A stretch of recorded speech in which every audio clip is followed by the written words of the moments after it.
Mestre Renato, você podia falar um pouco da sua linhagem da luta livre, né? Voltando daí das influências mais próximas, mais diretas, né? E voltando aos predecessores dos seus mestres também.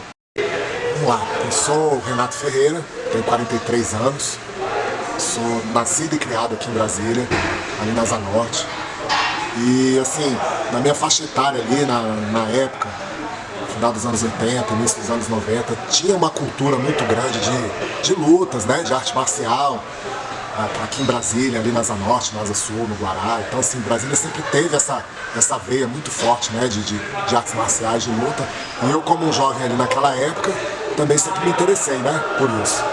E ali eu comecei a ter os meus primeiros contatos ali, garoto, novinho, com judô, fiz um pouquinho de judô, fiz um pouquinho de taekwondo, fiz um pouquinho de capoeira. E aí em 95, se eu não me engano, eu tive meu primeiro contato com o jiu-jitsu. Eu acho que não tem como eu falar da luta livre sem antes mencionar o jiu-jitsu, porque foi onde eu conheci a luta de chão, né?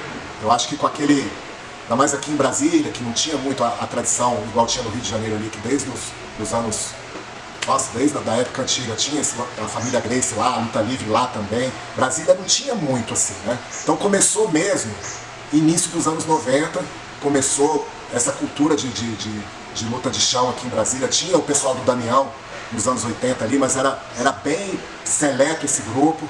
E aí veio com a explosão do jiu-jitsu ali, com o UFC, com o Royce Gracie, aquele negócio todo. E eu ali, adolescente na época, começou a surgir o meu interesse. E aí, igual a todos os garotos da minha idade ali, da região que eu morava, todo mundo teve interesse em fazer aí uma aula de jiu-jitsu. E eu não fui diferente, né? Então meu primeiro contato com a luta de chão, com as lutas agarradas, foi no jiu-jitsu.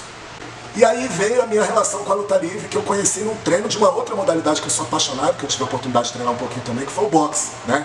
Então eu conheci o pessoal da luta livre, o Marcão, mestre Marcão, aluno do mestre Eugênio Tadeu, aluno do mestre Hugo Duarte, que tinha chegado em Brasília, se não me engano o Marcão chegou em Brasília em 98. E eu conheci o Marcão em 2000, 2001, nesse treino de boxe, né? Eu já tinha uma experiência no jiu-jitsu e conheci o Marcão. E ali no treino de boxe, eu fui fazendo amizade, aí tinha o João Paulo, que era mais ou menos do meu tamanho ali, a gente tinha a mesma estrutura corporal, então a gente fazia muito as sequências que o nosso professor passava de boxe lá, e a gente foi ficando amigo, né? E o João Paulo perguntou pra mim um dia se eu gostava de chão. Eu falei, pô, eu gosto muito, cara, já treinei um pouquinho de jiu-jitsu e tal. Aí ele falou, pô, luta livre, vamos lá fazer um treino. O mestre Marcão veio do Rio de Janeiro. Eu, pô, luta livre, mas como é que é? Ele me explicou. Aí eu até falei assim, pô, mas isso aí é jiu-jitsu sem kimono. Ele falou, não, é jiu-jitsu sem kimono não, se tu falar isso, tu vai arrumar um problema. Eu, pô, mas tá, não, vamos lá conhecer. Aí eu fui, cara, fui treinar, Academia Status, 106 Norte. E aí, desde a primeira vez que eu fui, eu gostei, me identifiquei com aquilo ali. Eu gostei de treinar sem kimono, igual já disse anteriormente, sempre tive esse lado assim de gostar do sem kimono, de gostar do vale tudo, de gostar das artes marciais misturadas, né? E aí veio o Marcão, que foi o cara que me introduziu, meu primeiro mestre, meu primeiro professor na luta livre, Marcos Góes. E ali eu aprendi a luta livre na raiz dela, né? Que o Marcão ele era bem adepto à raiz da luta livre ali, do mestre Eugênio Tadeu, do mestre Hugo Duarte. Então era um jogo forte de queda, da gente entrada de queda de baiana e canga, chave de pé, guilhotina americana. Então aquele jogo tradicional de luta livre, lutar para pegar, não contava ponto no treino, aquele jogo bem tradicional, né? E o Marcão, ele tinha uma proximidade muito grande ali de bairro, amigo de infância, com o mestre Márcio Cromado, que também é outra pessoa que foi uma influência muito grande na minha vida. O Cromado, ele é o idealizador e o líder da RFT, que talvez seja hoje, talvez não, é a equipe mais tradicional assim, hoje, na ativa, né? Talvez a maior equipe do mundo hoje de luta livre, na minha opinião. Ativo, né? O pessoal treinando e competindo. E o Cromado é um professorzão assim, mestre, um cara que me inspirou muito dentro do tatame, porque ele é muito ativo, ele é muito presente. E ele montou um time muito bom, né?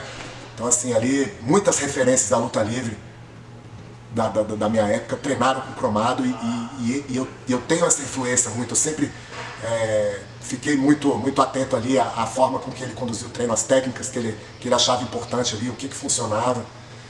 E nós fomos da equipe do Cromado, né? Nós fomos RFT aqui em Brasília. devido a essa amizade, essa proximidade. O Marcão era o representante da RFT, depois o Marcão se afastou um pouquinho da luta e eu assumi essa representação da RFT em Brasília. E então aponto essas duas pessoas aí, Marcão e Cromado, como grandes influências ali no meu início, né? Aí hoje eu tenho uma proximidade muito grande com o mestre Hugo Duarte, que hoje é quem me graduou também, né? O quinto dan aí. Então eu tô sempre em contato com ele. Eu nunca gostei muito do que a maioria gosta. Eu sempre fui um cara meio alternativo, digamos assim. E aí a luta livre, quando eu comecei a treinar, um negócio mais periférico, um negócio mais de resistência, uma coisa assim mais underground, digamos assim, aquele lance de treinar sem kimono. E aí tinha alguns mestres aqui em Brasília também que eram oriundos da luta livre, que são pessoas que eu não posso deixar de falar. Depois eles foram pro jiu-jitsu, mas assim, o jiu-jitsu deles sempre foi um jiu-jitsu muito mais luta livre do que jiu-jitsu, que é o Sandro Pudim. Júlio Pudim, o Sandro Bala, assim, que são caras que me receberam dentro da academia. Quando eu ia me preparar para competições, eu sempre ia lá treinar, porque eles eram grandes, e tinha rapaziada, e eles sempre me acolheram. E ali eu aprendi muito também, e era uma forma de luta que eu achava muito legal, aquilo ali. Aquele lance de luta de verdade, sabe? De lutador mesmo. Uma academia assim, no subsolo. Eles treinaram a luta livre com o Damião, né? Sim, com o Damião, nos anos 80, né? E aí a luta livre sumiu um pouco de Brasília ali, tem essa lacuna nos anos 90, e aí veio o Marcão no final dos anos 90.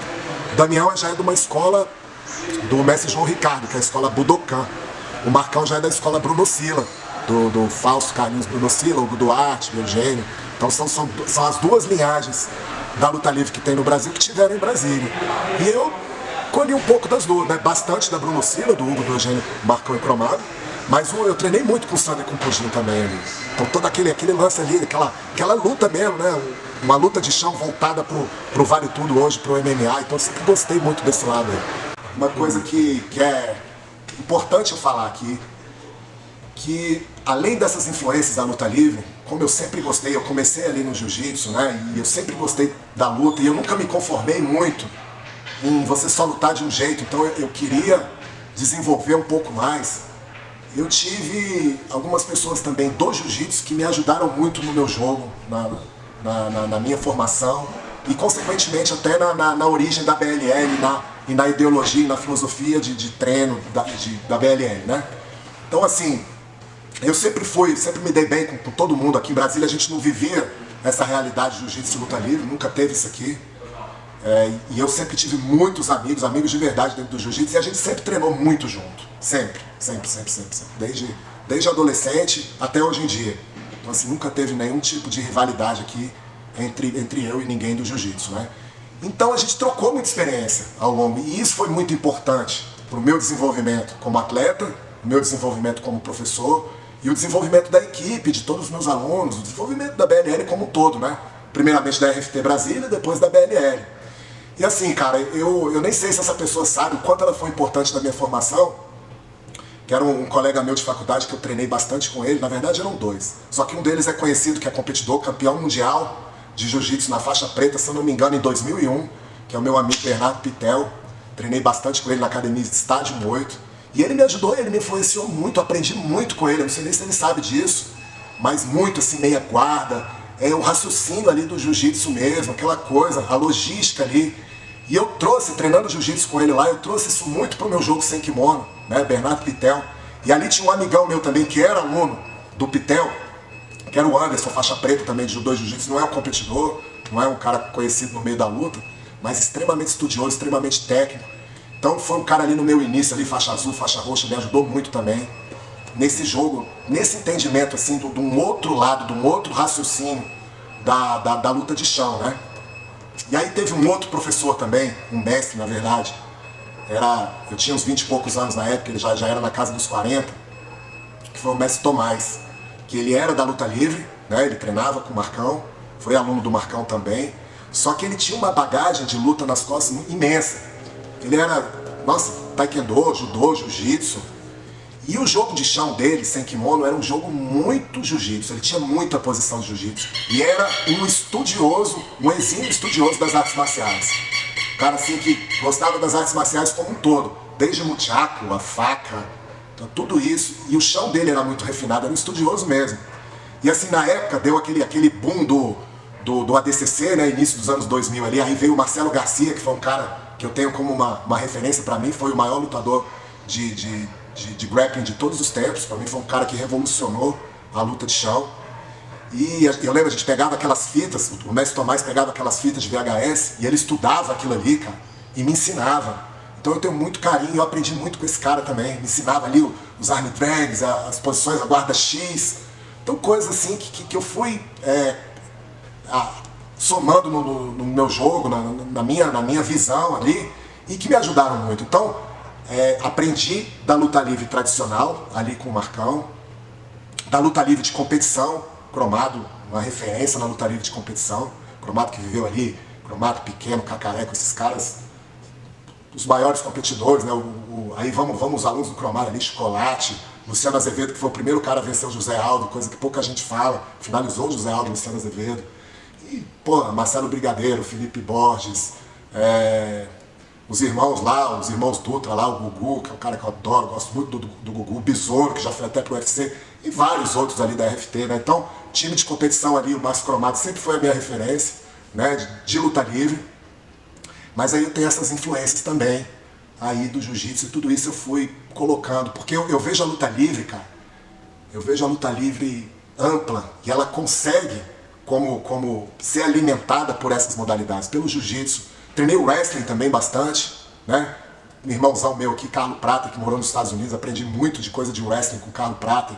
Teve um professor que passou um tempo, se radicou em Brasília uma época, Vitor Dias, um peruano, deu aula pra gente, então a gente aprendeu muito wrestling. Então, a gente tem esse leque de opções. A luta livre ela tem como incorporar todas essas modalidades dentro da luta livre esportiva e um potencial para se tornar uma modalidade de grappling completa.